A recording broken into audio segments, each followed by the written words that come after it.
소재지에 있는 임마누엘 교회 제2 처소인 예배당에서 이 새벽에 주신 말씀을 전해드리겠습니다. 이사야 48장 12절 말씀, 21절 말씀입니다. 여호와께서 그들을 사막에서 통과하게 하시던 때에 그들로 목마르지 않게 하시되 그들을 위하여 바위 위에서 물이 나게 하시며 바위를 쪼개사 물로 솟아나게 하셨느니라. 이 말씀은 바벨론에서 이스라엘까지 거리가 몇 천리인데 돌아오려는 사람들이 얼마나 걱정스럽겠습니까마는, 그러나 걱정하지 말라는 것입니다. 하나님이 다 먹여주고 인도해 주시겠다는 것이니 걱정할 것 없죠. 그 당시에 에스라가, 그러니까 선지자지요, 이때 많은 기도를 했어요. 그는 상당히 인정받은 사람이었기 때문에 얼마든지 고레스 있게 군사를 요청할 수도 있는 사람입니다. 그래서 왕위께 군사를 한 5,000명, 그러니까 그 정도 보내달라고 부탁해도 됩니다마는 그런 것을 말하는 것을 부끄럽게 여겼습니다. 왜냐하면 하나님은 전능하신 분이시다라고 말해놓고 5,000병을 달라고 하면 되겠습니까? 그러니까 하나님께 함께 해 주실 것을 구해야지, 그렇게 생각했어요. 그래서 그 아하왕 강가에서 와서 하나님께 간절히 기도를 한 기록이 스가랴서 8장 21절에서 22절에 기록되어 있습니다. 그랬더니 하나님께서 때를 따라 물도 주시고 때를 따라 이적적인 역사도 주셔서 무사히 이스라엘의 백성들이 예루살렘에 도착할 수 있었어요. 하나님의 약속을 믿고 돌아왔을 때에는 귀한 체험을 할 수가 있었습니다. 그러니까 순경의 때는 하나님의 그 평화로움과 임재만을 느꼈겠지만 역경을 통해서는 하나님의 권능을 체험할 수 있었어요. 그 다음에 22절 말씀인데, 여호와께서 말씀하시되 악인에게는 평강이 없다 하셨느니라. 아멘. 그렇지요. 죄짓고는 편안할 수가 없어요. 죄 안 지은 사람은 마음 편히 잠자리에도 들 수 있지만 죄 지은 사람들은 언제 수사관이 밀어닥칠지 모르기 때문에 항상 불안해가지고 그렇게 마음을 조이면서 살고 있습니다. 여기에서 악인이 누구냐 하면 바빌론에서 돌아가기를 싫어하는 사람들이에요. 하나님께서 분명히 가나안에 들어가면 너희 영혼이 더욱 낫다고 하셨건만은 이 일부인 그 이스라엘 백성이 아닙니다. 우리는 가지 않겠습니다라고 한 자들, 그런 자들이 그 땅에서 부자로 살지는 몰라도 평강이 없다는 거예요. 하나님이랑 함께 하시는 증거는 없다는 거예요. 여러분, 아무리 부귀영화를 누려도 하나님과 함께 하지 않으면 평안이 없습니다. 물론 잠시 잠깐은 여러분 편안할지 모르겠습니다만 영원한 평안은 없습니다. 하나님께서 이렇게 그들에게 귀한 증거를 나타내 주셨어요. 우리는 다 은혜를 입은 하나님의 백성들입니다. 그러니 먼저 지식적으로 하나님을 바르게 알아야 되겠죠. 하나님을 그러니까 그렇게 무시무종이나 하고 영원자존하시는 분을, 그런 분을 전능하신데 그렇게 불순종해서 되겠습니까? 하나님은 하늘을 지으시고 땅을 지으시고 또 그것들을 운영하시는데 이런 하나님께 우리의 모든 것을 맡겨야 되지 않겠습니까? 그리고 그분의 음성을 기쁘게 들어야 됩니다. 그분의 음성을 듣되 전폭적으로 들으십시오. 선택적으로 받으면 자그마한 은혜밖에 경험하지 못합니다. 전폭적으로 받아들이면 강 같은 은총을 누리게 됩니다. 이런 귀한 은혜를 입은 자는 이 귀한 은혜를 선포하고 반포해야 하겠지요. 그래서 우리 간증이라는 것을 종종 하고 있잖아요. 위에서 하나님의 은혜에 감사하는, 영광 돌리는 간증 말입니다. 그렇게 순종할 때 우리 생활 속에 하나님께서 같이 하셔서 살아계신 증거를 주십니다. 그리고 또 49장으로 넘어가서요. 이사야 49장 1절에서 4절에 있는 말씀인데요. 봉독에 올리겠습니다. 섬들아 나를 들으라. 온방 백성들아 귀를 기울이라. 여호와께서 내가 태에서 나옴으로부터 나를 부르셨고 내가 어미 복종에서 나옴으로부터 내 이름을 말씀하셨으며 내 이를 날카로운 칼같이 내 입을 칼같이 만드시고 나를 그 손 그들에 숨기시며 나로 마강한 살을 만드사 그 전통에 감추시고 내게 이르시되 너는 나의 종이요 내 영광을 나타낼 이스라엘이라 하셨느니라. 그러나 나는 말하기를 내가 헛되이 수고하였으며 무익이 공연히 내 힘을 다하였다 하였도다. 정령이 나의 신원이 여호와께 있고 나의 보응이 나의 하나님께 있느니라. 아멘.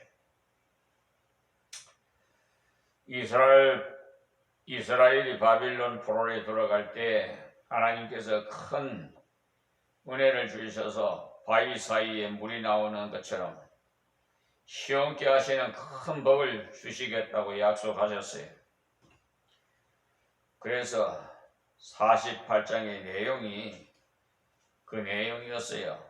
그리고 이스라엘이 바빌론에서 포로 생활하다가 하나님의 은혜로 해방을 얻고 자유를 얻고 평화를 얻는 것은 혈통적인 이스라엘에게 주신 약속이 그것도 믿음으로 돌아오는 자만 그것을 얻습니다.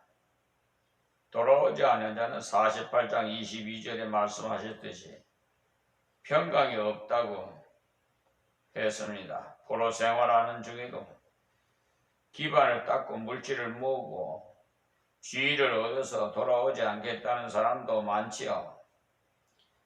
하나님께서 그들을 가리켜서 악인이라고 했어요. 하나님께서 돌아갈 은혜를 주시는데도 은혜를 저버렸으므로 평강이 없다고 했어요. 그러니까 다시 말하면 영적으로 말하면 세상적으로 사는 것이 좋다는 것들이죠.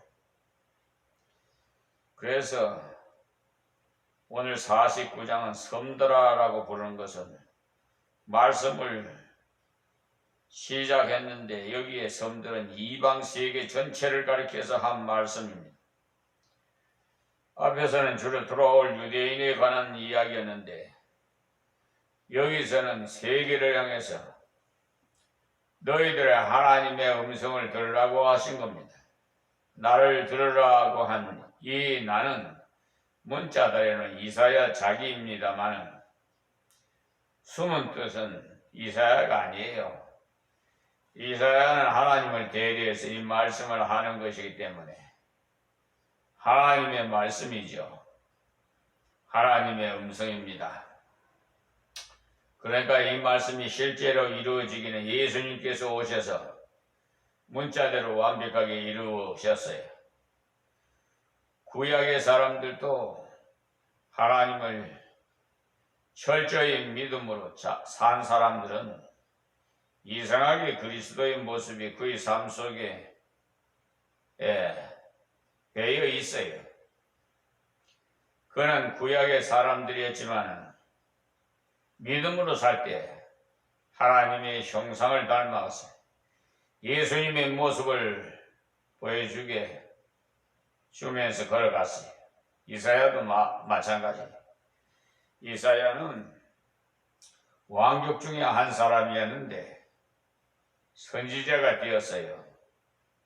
선지자란 것은 직분은 특수한 것이라서 자기가 하고 싶어서 한 것도 아니고 시험 쳐서 딴 것도 아니에요. 하나님께서 부르시면 무조건 나가야 하는 것입니다. 어떤 선지자는 제사장 출신이었어요. 그냥 가만히 있으면 제사장인데 하나님께서 그로 제사장을 그만두고 선지자가 되라고 하셨어요. 여러분들이 잘 아시는 세례 요한이 바로 그런 사람이에요. 세례 요한 아버지 사가랴가 제사장이기 때문에 가만히 있어도 제사장이 되어 잘 살 수 있습니다만 하나님께서 그로 광야에 가서 외치라고 소명하셨기 때문에 그 가문의 전통을 내버리고 선지자가 되었지 않습니까? 그러니까 이사야는 왕족이기 때문에 가만히 있으면 방백 정도는 한 자리 할 수 있는 사람인데, 그러니까 배설을 할 수 있는 자리인데 하나님께서 그분의 말씀을 증거하도록 열심히 불렀기 때문에 특별히 평생을 하나님께 사로잡혀서 예언하는 그런 선지자였습니다. 아모스 같은 사람은 비천한 출신이었어요. 농부로서 뽕나무를 전지하는 사람이었지만 하나님께서 부르시니까 평생 하나님 말씀을 증거했죠. 이런 사실을 볼 때 이사야가 자기의 모든 영혼을 버리고 하나님의 부르심을 쫓아갔는데 쫓아가다 보니까 예수 그리스도를 닮은 자가 돼서 귀한 하나님의 은혜를 이 땅 위에 심고 갔다는 말씀이 우리 모두 그렇습니다. 목사님들 다 물론 부모의 기도로 인해서 구원받아 종회반내에 선 것도 분도 있지만 또 억지로 부모가 목사되라고 해가지고 신학교 가가지고 공부하면서 목사가 된 사람도 있어요. 자원에서 한 사람도 있지만, 그러니까 여러 분류가 있습니다. 목사 중에도.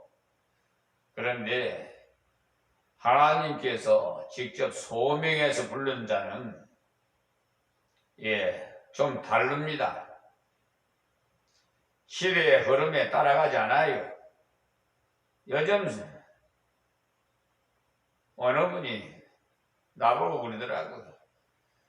쾌쾌하게 어떻게 옛날 그렇게 그 세상의 흐름에 맞춰서 목회를 해야지 그렇게 하느냐고 반문하시는 분도 있었어요.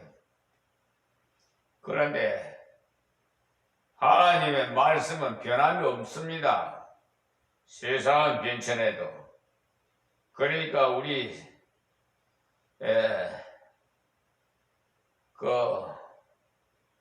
선배 목사님들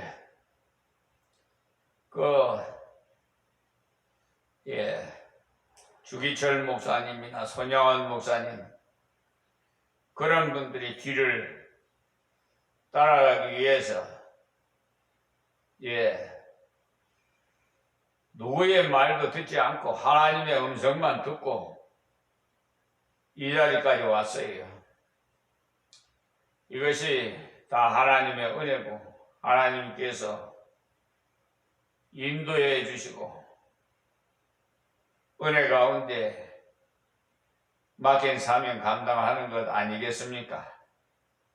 그래서 종신목회를 하게 하셔서 이렇게 보시다시피 예배 처소가 두 군데나 남들은 은퇴를 해서 할 나이가 한참 지났는데도 하나님께서 오히려 더 예배 처소를 만들어 주셔서 이렇게 두 군데서 예배를 드립니다. 그리고 얼마나 감사해요. 그러니까 쉴 새가 없어요. 그리고 다 이 몸까지, 이 종의 육체까지 하나님 거예요. 우리 거 하나도 없어요. 소유권이 없다 이 말입니다. 그러니까 갈 때는 하나님 부르시면 할렐루야 하고 하나님 앞에 양손 들고 빈손으로 가는 거예요. 후계자에게 남겨주고요. 그런데 한국 교회는 세습화가 돼가지고 오래전부터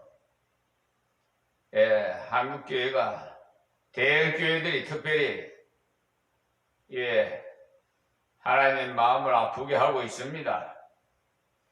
교회를 사고 팔고 심지어는 이방인보다도 더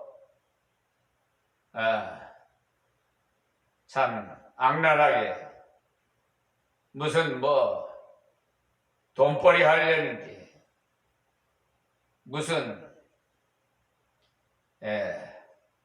개발 지역에 들어가면 보상이나 더 억지로라도 더 많이 받아내려고 그러면 안 되죠. 다 사회에 환원해야 돼요. 다 우리 거 아닙니다. 다 하나님 거예요. 우주 만물을 하나님 창조하시고 하나님 다스리시는데 왜 자기 소유입니까? 교회 소유도 아니에요. 다 하나님 거예요. 교회는. 교회 소유가 하나님 거 아니에요? 그러니 다 후견자를 세워서 하나님 바로 후견자를 세워서 맡은 일을 감당할 수 있도록 해야 합니다. 특별히 우리 임마누엘 교회는 하나님께서 비전을 주시기를 예수사랑 나눔의 사업 계획을 다 세워주셔서 세상에서 소외당한 자들을 하나님의 사랑으로 품으라고 그랬어요. 그러니까 그 계획이 엄청나게 방대한데 어려서부터 쇠말을 가르쳐야 돼요. 하나님의 말씀. 그러니까 유치부도 만들고 요아원부터 해서 어릴 때부터 하나님을 말씀을 먹여야 됩니다. 예. 영의 양식을 많이 먹여야 돼. 육의 양식도 먹어야 살겠지만 영의 양식을 먹어야 하나님께 주시는 약속의 복을 누릴 수가 있어요. 세상 사람들은 유산으로 자손들에게 넘겨주지만 그 유산 때문에 형제간끼리 서로 법정투쟁이나 하고 서로 형제간에 거리가 멀어져서 부모님의 바람이 아닌 그런 생활들을 하잖아요. 악한 원수 마귀 사탄들이 그렇게 역사해요. 이 종의 형제간들도 결혼하기 전에는 다 하나가 됐어요. 서로 제가 장자라서 다 형님 말씀이라면 다 순종했어요. 그런데 결혼하고 나니까 더 절에 다니는 그런 불교를 신앙을 가진 제수씨가 들어오니까 그냥 결과적으로 이치가 다 형제간에 끊어지고 가정 불화가 일어나고 해서 좋지 않아요. 그러니까 우리가 결혼을 할 때도 다 믿는 권속끼리 하나님의 백성끼리 결혼을 해야 가정이 평화가 있어요. 그래서 전에 말씀드렸습니다마는 불신자와 결혼하면 분명히 가정에 파탄이 일어납니다. 악한 놈 마귀 사탄들, 요즘은 여성들이 아주 그냥 가정을 어지럽게 만들어요. 남자들 그냥 말 안 들으면 그냥 이혼하고 밥 먹듯이 그러잖아요. 여성 상위 시대가 되어가지고 그렇습니다. 하나님께서는 평등하게 서로 존중하고 배려하고 사랑하라고 이렇게 했건만. 자, 그러니 우리 큰 직분을 맡았든지 적은 직분을 맡았든지 직분이 없는 사람이든지 간에 그리스도의 자취를 따라가면은 그리스도의 모습을 닮아 많은 사람들에게 그리스도의 형상을 드러내는 사람이 된다는 사실을 아시기 바랍니다. 오늘 본문의 말씀 내용은 주로 그리스도에 관한 내용입니다.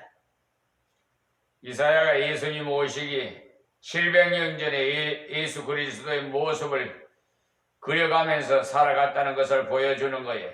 우리는 예수님께서 이 땅에 오신 후의 사람들이기 때문에 이사야보다는 더 확실하게 그리스도의 모습을 드러내고 살아야 하는 겁니다.